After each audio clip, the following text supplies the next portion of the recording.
Quelque part, entre la Terre et Mars, un vaisseau silencieux tourne son regard vers son point de départ.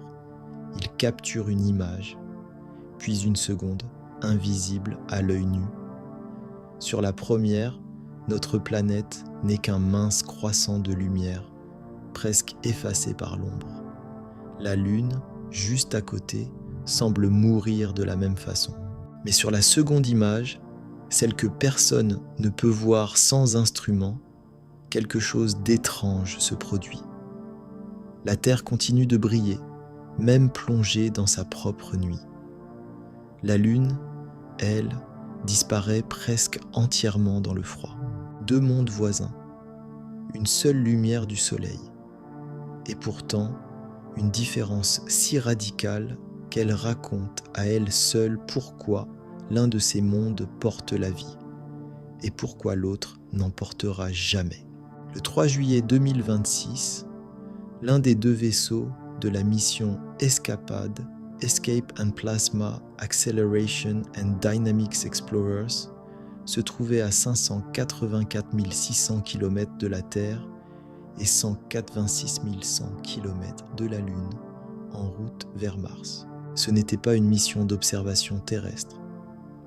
ESCAPAD part étudier l'atmosphère de Mars et la façon dont le vent solaire l'arrache, particule après particule.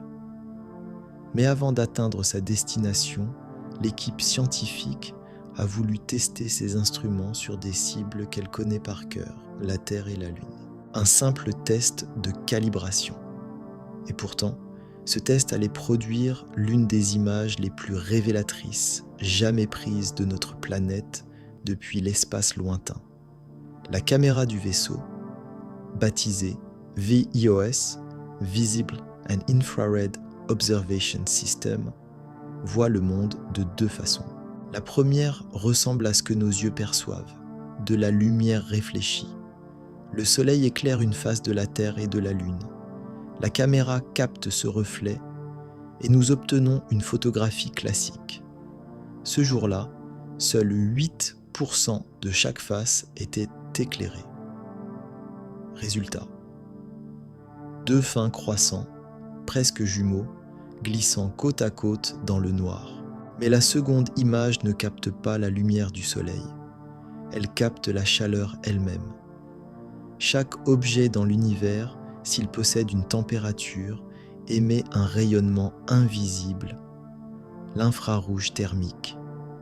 Une pierre au Soleil, un corps humain, une planète entière, tout brille dans cette longueur d'onde, silencieusement, sans jamais s'éteindre complètement.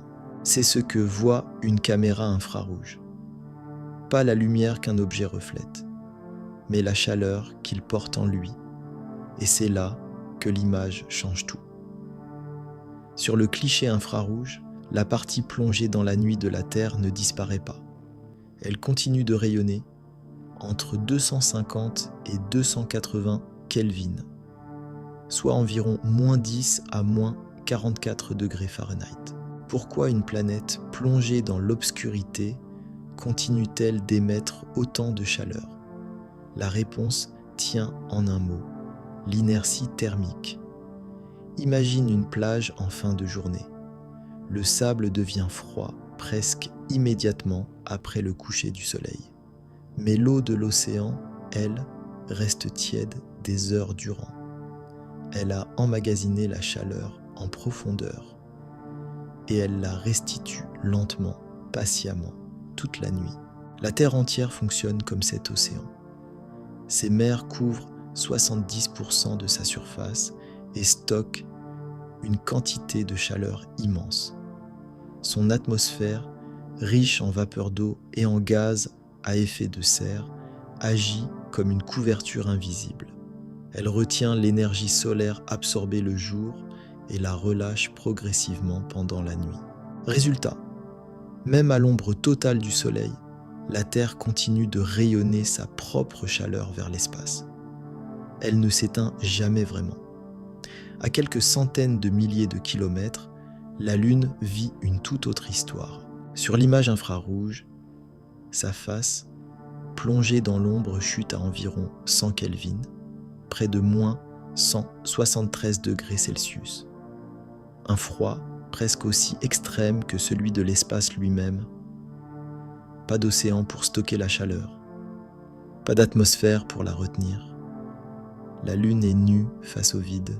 Dès que le Soleil disparaît de sa surface, la chaleur s'échappe presque instantanément dans l'espace, sans rien pour la freiner. C'est exactement pour cette raison que les astronautes d'Apollo devaient porter des combinaisons capables de résister à des écarts de température de plusieurs centaines de degrés entre une zone ensoleillée et une zone dans l'ombre, parfois à quelques mètres d'intervalle seulement. Deux mondes voisins, deux destins thermiques opposés. L'un garde la mémoire de la lumière, l'autre l'oublie en quelques instants. Cette image n'était pas qu'une jolie photographie de famille cosmique. C'était un test scientifique déguisé en carte postale. Rob Lillis, responsable scientifique de la mission à l'Université de Californie à Berkeley, a expliqué que la Terre et la Lune, étant des cibles parfaitement connues, permettent de vérifier que les caméras du vaisseau fonctionnent exactement comme prévu avant d'arriver sur Mars. Car sur Mars, ces mêmes instruments serviront à traquer d'éventuelles aurores martiennes et à étudier comment la fine atmosphère de la planète rouge retient ou perd sa propre chaleur. L'observation thermique n'est pas un détail technique.